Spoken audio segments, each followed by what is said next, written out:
Welcome to Sweaty Conversations with Renee and Nisha. I know that from our many conversations that we've had around your interest in really awakening women to their own internal freedom and also freedom in relationship with each other, I can only assume that elevating women is something that is in your palette, and I would just love to have you share a little bit about, first of all, I guess, when you hear elevating women, what does that provoke in you?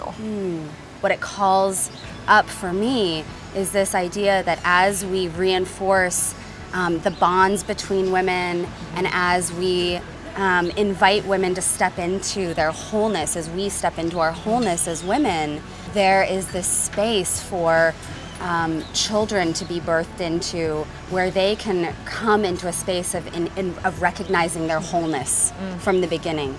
There's a space where that men can come home to, where women are no longer needing men to validate their sense of self, but to enhance our experience of life, because we are really this supportive web, this structure from which all of life can spring forth from. My intention with bringing up this conversation of elevating women, it is truly from a place of being fully holistic. And you know, oftentimes when people hear something with women, they automatically can assume maybe like women's movement, that means separate. You know, okay, oh, that's just only completely for women, and maybe within that there's this underlying societal assumption that because it's for women, it means it excludes men.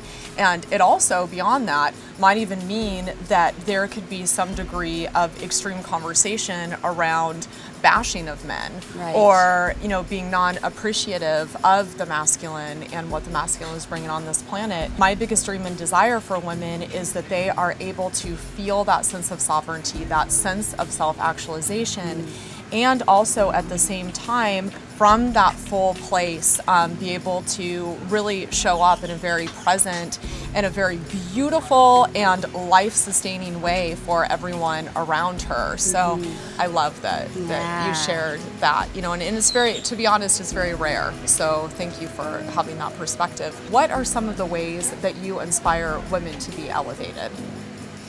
So, you know, that everything I do is in the space of supportive, loving sisterhood. So first and foremost, I really can see how healing it is when we come back to this space of sisterhood. And I think for all of human history, if you look at any time before we went into these like nuclear family boxes, we were living in community and society with other people. And so anything that a woman was going through, whether she was celebrating, excited, hopeful, fearful, doubtful, in deep pain, longing, mourning, all of it would be in this space of, happening in the space of being around other women, right? Around the fire, around the stoves, around, like, weaving together, out in the fields together, wherever we would be together. And so all of the shame and insecurity and celebration would be happening together. And even if we wanted to kind of isolate and be alone, which I think it's natural for humans to want solitude as well. But even if that was happening, that inclination or urge to be alone, there would still be a witnessing. And so one of the main things is just creating this space of sisterhood for women where all of a sudden we can express the shames and the fears and the anxieties and the excitements and the celebrations and the hopes and the dreams and the desires. And all of a sudden we're not so alone. And those parts of us that we've rejected within ourselves become so held by the women around us that we can then hold them for ourselves and come home to ourselves. So first and foremost, this is why I create this space of sisterhood in all of the experiences that I have, because what I find is that it becomes an access point for us to call back home all of the parts of ourselves that we have been rejecting or making wrong. This is the way that women heal and that women connect, you know, so just reminding the women out there that, you know, healing doesn't have to look even like one particular way.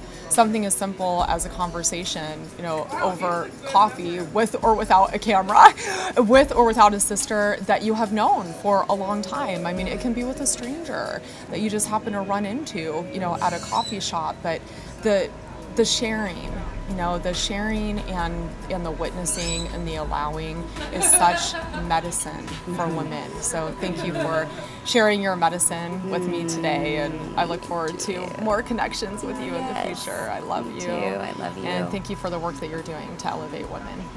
Thank you, Renee. You as well.